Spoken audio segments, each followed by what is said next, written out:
ando desconcertada. Miren cómo está el laboratorio hoy, lleno de objetos que parecieran de otra época. Por ejemplo, esta llave, que para mí es de un castillo.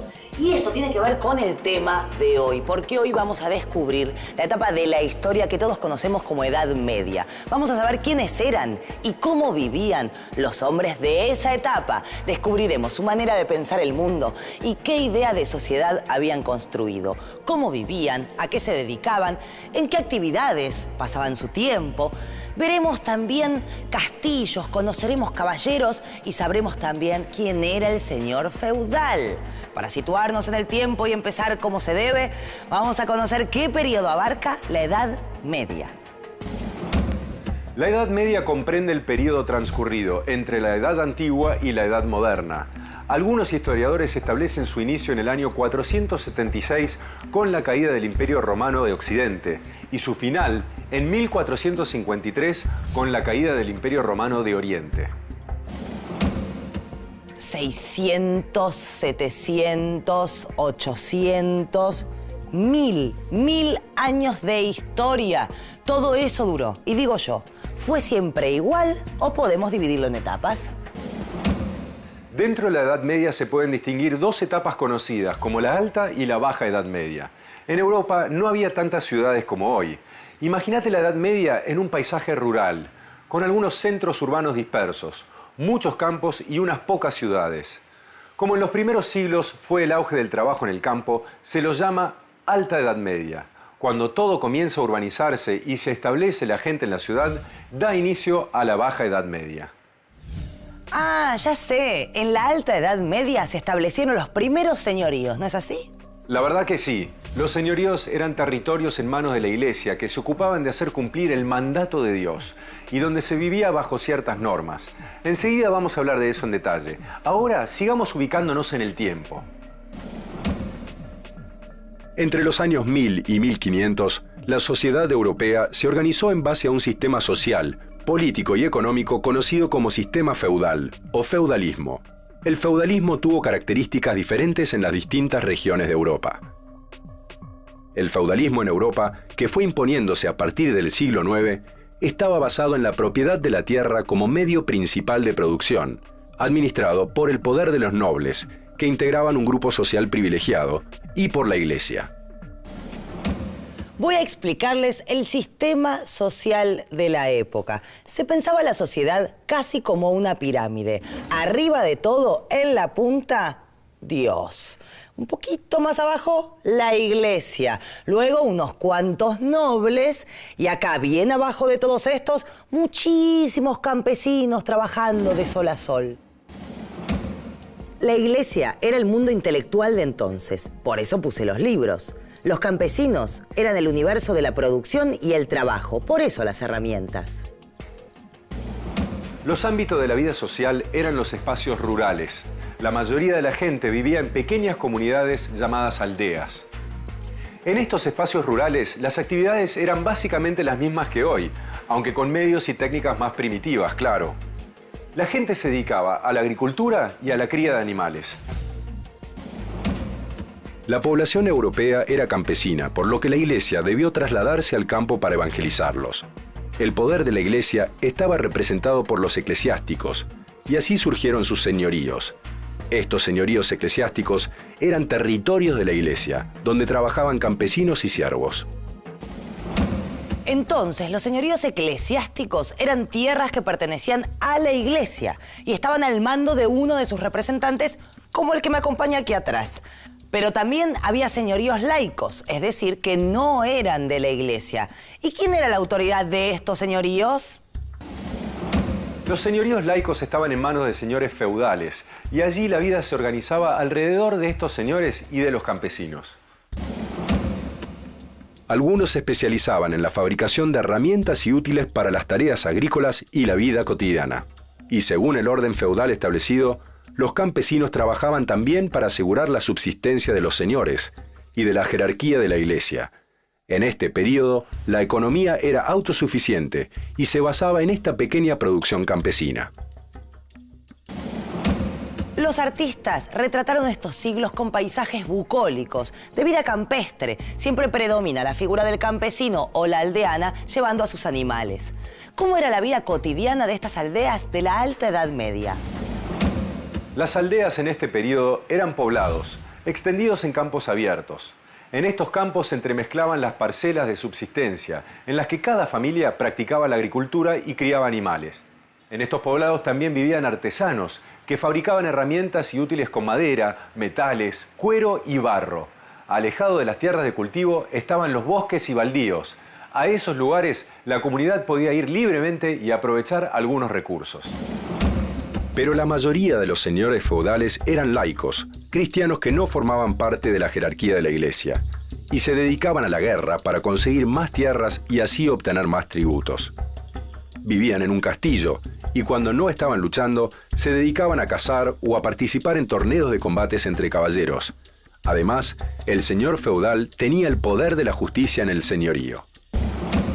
De alguna forma la Edad Media se caracteriza por la ausencia de un poder centralizado, ¿no? Si definimos a la monarquía como un poder centralizado, un poder estatal o al menos protoestatal, digamos así, lo que caracteriza el sistema feudal es la fragmentación política, es decir, que cada señor feudal en su propio feudo constituye una suerte de microestado.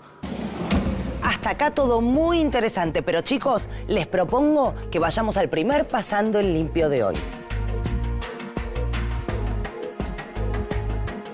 La Edad Media se extiende desde el año 476, con la caída del Imperio Romano de Occidente, hasta el 1453, con la caída del Imperio Romano de Oriente.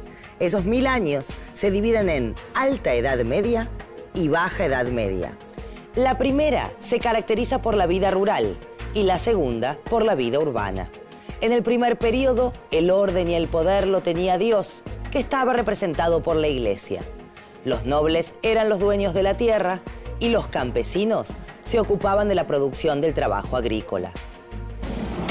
¡Impresionante! Toda una maestra en el arte de resumir. Gracias. Pero, profe, nos queda un tema por ver. ¿Y el comercio? ¿Cómo compraban y vendían estos señores? Los intercambios comerciales eran poco comunes y había un motivo para eso: la inseguridad en los caminos y en las rutas marítimas. Por los asaltos había mucho temor de trasladar mercaderías. Por eso el comercio de larga distancia estaba interrumpido y solo se mantenían los intercambios entre aldeas cercanas.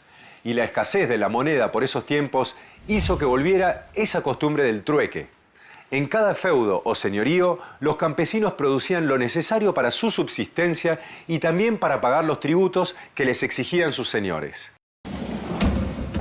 La reserva señorial era la tierra cercana al castillo o monasterio donde trabajaban los siervos. La producción de estas tierras pertenecía a los señores. También estaban los mansos. ¿Qué eran los mansos? Parcelas que el señor daba a los campesinos para que estos produjeran lo que necesitaban para subsistir, ellos y sus familias. Los campesinos, a cambio, debían entregar una parte de la producción. Y finalmente, las tierras comunales, que integraban el señorío pero no eran utilizados para la producción agrícola. Claro, esas tierras comunales eran bosques y pastos que podían ser utilizados por toda la comunidad. En ellas se alimentaba el ganado y los animales de tiro, como los bueyes. En el sistema feudal, los habitantes libres del feudo tenían sus tierras arrendadas, es decir, cedidas a cambio del pago de una renta. Esta renta debían pagarla al señor, con dinero o con trabajo, según el contrato de arrendamiento que tuvieran con él. Los siervos o esclavos también trabajaban para el señor, sin recibir nada a cambio. En realidad, en la organización feudal, todos los habitantes tenían que trabajar en algún momento en las tierras del señor, y los dueños de la tierra y quienes la arrendaban estaban ligados mutuamente por una serie de obligaciones personales y feudales. Aquí tenemos un señor feudal. Y yo lo miro así vestido y pienso, este señor estaba en un castillo y afuera tenía un montón de gente trabajando para él. Si era así, con tanta gente trabajando para él, ¿qué obligaciones tenía un señor feudal? Cada señor feudal vivía en una casa señorial y gobernaba sus tierras, por la que a su vez pagaba un arriendo con dinero a un rey o a la iglesia. El deber principal del señor feudal consistía en mantener la ley y el orden en su territorio. Además, se encargaba de que su finca marche bien y de que los habitantes de su aldea trabajen y paguen sus tributos. No todos los señores feudales sabían leer y escribir, y aunque supieran, para los asuntos más complicados tenían la ayuda de un secretario y del sacerdote. También tenían que trabajar para la corona, prestando testimonio exacto sobre impuestos, recaudando para el rey y actuando como jurado en el tribunal del condado. La verdad es que como señora feudal me moriría de aburrimiento. No sé cazar, no sé jugar al ajedrez. En realidad sé, pero me ganan siempre. ¿Hay alguna otra cosa que estos hombres hicieran en su tiempo libre? La caza era una de las principales actividades de esparcimiento. Caza de ciervos y la caza con halcones adiestrados. Además de jugar al ajedrez, jugaban a las damas. Los deportes más comunes eran montar a caballo y la esgrima. Y en las justas de combates a caballo participaban para demostrar su valor y su habilidad. Ay, me encanta ver los castillos medievales. Cómo me gustaría conocer alguno por dentro, aunque me dijeron que son poco luminosos. ¿Ahí vivían los señores feudales? ¿O cuáles eran los edificios principales en un señorío? Los edificios más importantes de un señorío eran la iglesia y una casa señorial, que según la condición social variaba en sus dimensiones. Esta casa del señor feudal tenía una habitación principal o salón que se usaba para comer, dormir y para todas las actividades diarias. De acuerdo a la jerarquía y el poder del señor, la residencia estaba fortificada con muralla de piedra y tierra, con altas torres, custodiadas por los arqueros, y los muros estaban rodeados por un foso lleno de agua para protegerla de posibles invasiones. ¿Cómo era la relación entre los señores y los siervos y campesinos? ¿Qué pasaba, por ejemplo, si el campesino no podía cumplir con sus tributos o si el siervo no trabajaba como el señor esperaba? El señor podía ser muy duro y hacerle sentir verdadero temor para imponer su autoridad. Escuchad, siervos ingratos que no cumplen con el mandato divino de servirme. Uy, qué mal que está este señor, por favor. Y tú, callad de impertinente. Pero, por favor, hágame el favor. No me gustaría estar a las órdenes de un personaje como este. Yo quiero saber cuánto duró este sistema de los señoríos y este poder de los señores feudales. Entre los siglos XI y XIV se produjeron en Europa transformaciones económicas y sociales que impactaron en el orden feudal. Hubo grandes cambios, resurgieron el comercio y las ciudades y se fortaleció un nuevo grupo social, la burguesía urbana. Todo esto caracterizó a la Baja Edad Media a partir del siglo XI. En las ciudades, la burguesía dedicada al comercio y a la producción de artesanías fue conociendo e imponiendo otras realidades, culturas y formas de vida.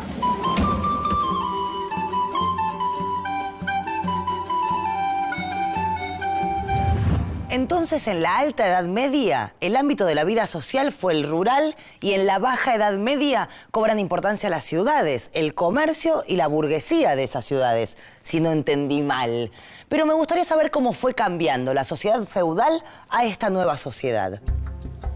En principio fue una sociedad feudo-burguesa, es decir, los grupos de personas que se establecían en burgos y que convivían con elementos de la tradición feudal y las nuevas costumbres de la burguesía. A partir del siglo XI, la sociedad feudal cambió definitivamente. Los molinos aparecieron en Europa en esta Baja Edad Media. Fue una de las grandes novedades de esta etapa. ¿Cuáles fueron otros cambios importantes de esta Baja Edad Media? Fue muy importante que se detuvieran las guerras, porque con el fin de las guerras se redujo la altísima mortalidad de los siglos anteriores, y esto, sumado al aumento de los nacimientos, produjo en el este de Europa un gran incremento de la población. También surgieron nuevas técnicas para el trabajo agrícola. El uso del molino, que vos comentabas, Ernestina, produjo un gran cambio porque aumentó la producción y también liberó mano de obra, que comenzó a dedicarse a otras actividades. Espere, profe, va muy rápido. Yo quiero saber qué pasó en el ámbito rural. ¿Cambió la vida de los campesinos? ¿Fue mejor que en tiempos anteriores al señorío? Los campesinos que se instalaron en nuevas tierras gozaron de mayores derechos y libertades que en los señoríos. Y los siervos, aunque no tuvieron libertad total, al menos pudieron disponer de sus bienes. Para transformar las nuevas tierras en aptas para el cultivo, se talaron árboles y se desecaron pantanos. Comenzó a usarse el arado con ruedas, que permitía remover la tierra a mayor profundidad, y el caballo reemplazó al buey como animal de tiro. Además, el sistema de siembra pasó de ser de rotación bienal a trienal.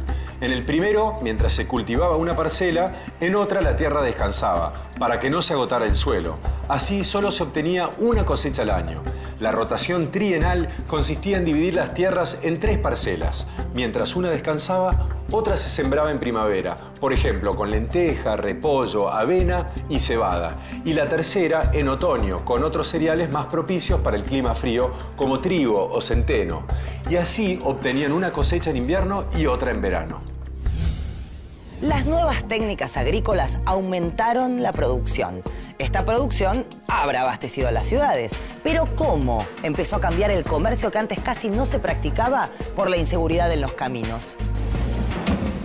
La Baja Edad Media se caracterizó por el crecimiento masivo de las ciudades en Europa. Cuando la paz devolvió la seguridad, algunos lugares como los cruces de caminos, las viejas ciudades romanas, las abadías, los castillos feudales o los centros de peregrinación sirvieron como centro para que muchas personas fueran a intercambiar productos. Ah, y de ahí viene lo de burgueses. Eran los habitantes de los burgos. Así comenzó a darse una división del trabajo entre el campo y la ciudad. En los centros urbanos se producían bienes manufacturados y en el campo alimentos y materias primas. También comenzó la costumbre de que los mercaderes llegaran a las ciudades cuando se organizaban ferias para comprar y vender variedad de productos. Los primeros mercaderes eran vendedores ambulantes que viajaban por los caminos en carromatos llevando sus mercancías. Por sus aspiraciones y sus conductas se diferenciaban de los nobles y clérigos de la época que vivían de rentas de la tierra. Los mercaderes obtenían beneficios con los productos exóticos que traían de Oriente en sus propios barcos. Castillos, catedrales, iglesias, murallas, puentes, edificios, cascos de ciudades. En Europa hay muchísimos ejemplos de arquitectura medieval. Pero ¿cómo eran estas ciudades de la Baja Edad Media? Quiero saber cómo crecieron, cómo se vivía en ellas y cuáles fueron las más importantes. Las ciudades bajomedievales, nosotros empezamos a notar básicamente situaciones de volumen físico, situaciones de volumen demográfico distinto. Hay más gente, las ciudades son más grandes, tienen algunos rasgos físicos particulares, emporios comerciales muy importantes. También sigue siendo un centro de poder, ¿no? Un poder que por supuesto todavía está bastante disperso, pero que a poco se va concentrando y resulta de lo que había sido el fenómeno feudal. Una característica fundamental de toda ciudad medieval era su muralla de piedra, con una serie de torres y puertas defensivas. La finalidad de los muros era proteger a los habitantes de algún ataque, pero también permitían cobrar impuestos por los productos que ingresaban y regular el flujo de gente y de bienes.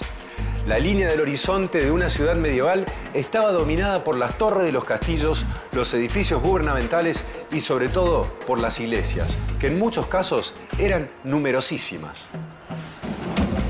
Londres, por ejemplo, a comienzo del siglo XIII, tenía 120 iglesias. Cuando una ciudad era sede de un obispo, su enorme catedral se destacaba sobre las demás construcciones. Los castillos seguían en importancia a las iglesias, pero su número variaba de acuerdo a la localización de las ciudades. En Italia, las torres de los castillos marcaban el horizonte urbano, propiedad de los nobles y comerciantes del lugar.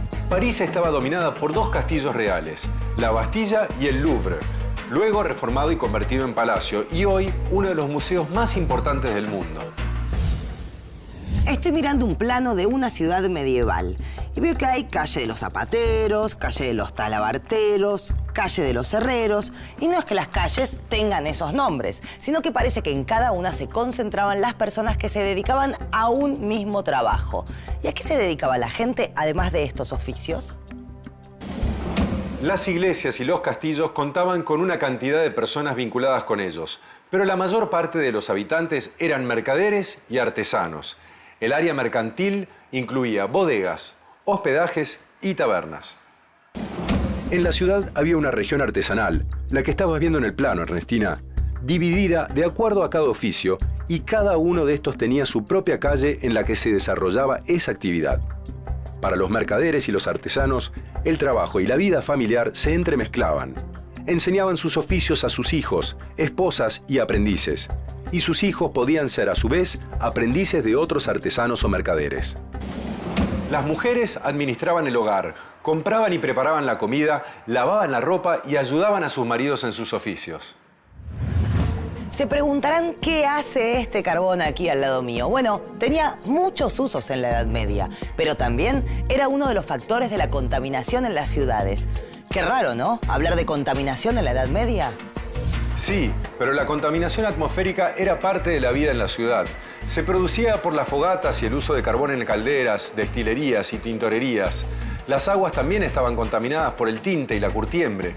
Los carniceros tiraban a los ríos la sangre y los desperdicios de los animales. Y los curtidores arrojaban ácidos, sangre, grasa, pelos y demás productos propios de su oficio. Como las tintorerías y las curtiembres abundaban en todas las ciudades, los ríos cercanos no tardaron en contaminarse. La contaminación, uno de los males de las ciudades que debemos a las distintas formas de producción a través del tiempo. Pero volvamos atrás. ¿Cómo fue evolucionando esa producción desde los comienzos de la Edad Media y qué cambios produjo? En el señorío la actividad principal era la producción de alimentos a través de la agricultura, pero el rendimiento era muy bajo porque las técnicas y las herramientas eran muy primitivas. Hacia fines del siglo X, especialmente en el norte de Europa, se ampliaron las tierras de cultivo sobre malezas, selvas y bosques. Mejoraron las técnicas y herramientas, comenzó a incrementarse la producción agrícola y así mejoró la alimentación de la población, disminuyendo hambrunas y enfermedades. Esto tuvo consecuencias favorables en los siglos siguientes. En un principio la igualdad reinaba entre los habitantes de las ciudades y la sociedad urbana contrastaba con las rígidas jerarquías del mundo feudal. En la ciudad, al contrario que en el campo, la división de tareas caracterizaba la vida económica. Pero al cabo de un tiempo, comenzaron a marcarse grandes diferencias entre ricos y pobres. Dígame una cosa, ahora que lo pienso, ¿los hombres medievales tenían alguna asociación o gremio que los defienda? Sí, estas asociaciones y compañías fueron muy comunes en las sociedades medievales, donde se generalizaban las hermandades, cofradías, sociedades o gremios. En lo laboral, cotidiano, por ejemplo, los comerciantes y artesanos de un mismo oficio se agrupaban en distintas corporaciones. La ciudad era gobernada por un consejo municipal, en el que predominaba la corporación más fuerte. Y estamos llegando al final, pero me queda una última pregunta. ¿Cómo terminó el feudalismo en Europa? En el siglo XIV, el sistema feudal atravesó una profunda crisis y hubo varios factores, como hambrunas, pestes, guerras y sublevaciones campesinas, que desintegraron al feudalismo en gran parte de la Europa occidental. Antes de despedirnos, vamos a hacer nuestro último Pasando el Limpio de hoy, así ustedes pueden tomar nota. Alrededor del siglo XI comienza la Baja Edad Media. Grandes cambios y transformaciones sociales. Mucha gente del campo va a la ciudad y comienzan las primeras burguesías urbanas. Nuevas costumbres, expansión territorial, renace el comercio, crece la producción de materia prima en el campo y el trabajo artesano en la ciudad. Carniceros, carpinteros, talabarteros, y esto trae aparejada una mayor contaminación ambiental. Mejoraron las técnicas y las herramientas. El mundo se preparaba para lo que vendría. Y acá termina nuestro recorrido por escenarios rurales, feudos, castillos y ciudades en los tiempos conocidos como Edad Media. Espero que como nosotros, ustedes lo hayan disfrutado. Nos vemos en la próxima. Y yo me voy como una reina, porque en esa época o eras rey o estaba frito.